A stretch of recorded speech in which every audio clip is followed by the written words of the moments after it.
Kungi, vēl kāds jautājums, lūdzu, jā. Un tad mēs arī... Rajona, kurā visvairāk ir ienākuši ķīnieši, tas respektīvi no Ozolnieku novada. Es šai problēmai pievērsos diezgan tā nopietni un sāku pētīt, kas tad īsti notiekās ar tiem ķīniešiem un kāpēc tādi cilvēki tā negrib to visu uztvert. Un tā viennozīmīgi, jā. Un tad es sāku bišķi padziļināt pētīt šo jautājumu, kas notiek ap šo valsti, ja? Cik es varēju savākt to informāciju, jo cik es saprotu, es no kāds no šiem nepārvaldu ķīniešu valodu. Un tāpēc jāvadās pēc tā, ko var sadabūt, teiksim, no Krievijas ārā, kur arī šie problēma aktualizējās ar Ķīnu, piemēram, ja? Un es aptāvēju ļoti daudz iedzīvotājus, kas dzīvo manā pagastā un Ozolnieku novadā. Tad nospiedošais vairākums negrib viņus redzēt, kas ir savā tūmā. Kur ir tā problēma, kur es saskatu, kāpēc taisni ar Ķīnu lielāks bažas nekā, teiksim, ar Krieviju, kas nāk iekšā ar īpašumiem?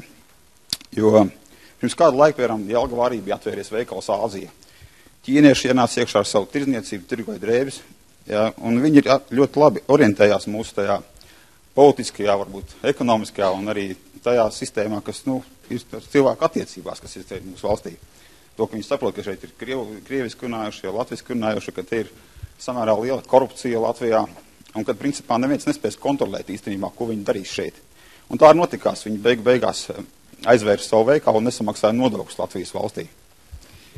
Viņi bija panākuši arī to, ka, teiksim, nevarēja noiet nes ar karti, ja tikai skaidro naudu operēja.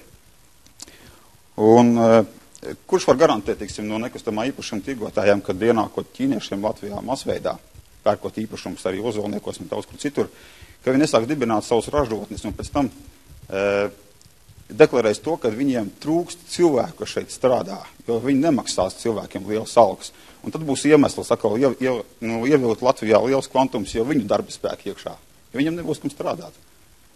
Un kura institūcija to kontrolēs visu to, kas šeit notiek Latvijā? Cik es saprotu, iekšlietu ministrija kratās no tā vaļā, vai ne? Varbūt sabiedrība atklātība dēlni kontrolēs, cik viņi ilgi dzīvos, tie, kā viņi piedāvāja, tie kaut kādu limitu ieviest, ir 7 dienas vai 8 dienas vai 3 mēneši gadā. Kurš uzņems atbildības par to? Tas ir viss pagaidām. Starp citu vēl, ko es varu pateikt, teiksim, ja, kad arī es Krievijās tur interesējos, tur ir tāds politiskās un ekonomiskās un militārās izpētes institūts Maskavā. Un tur viņu tas direktora vietnieks, tāds Hramčīkins Aleksandrs, viņš ļoti nopietni pievērsies arī tai problēmai ap Ķīnu, kas notiek Krievijā. Un viņam ļoti daudz rakstu ir tajā saistībā internetā par to, kā Ķīna lēnām ienāk Krievijā iekšā, ja, pamazām spiežot arī Krievus ārā no tām vietām, kur viņi tur apmetušies ir, ja, tur, teiksim, pašā Habarovas apgabalā un Piejūras apgabalā. Sazvanījos arī ar Vladivostokā, ar tādu ģeogrāfijas biedrību.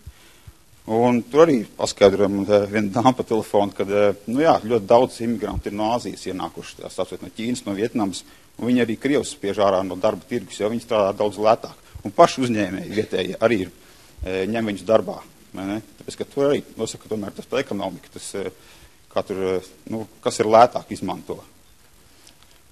Nepatiesi fakti vai patiesi tas ir, ja, bet arī pastāv tās uzskats, ka Ķīna jau māca, teiksim, skolā Atlantas bērniem, teiksim, pasniedz, kurā ir kā visa teritorija, jau līdz Urāliem ir Ķīnas teritorija.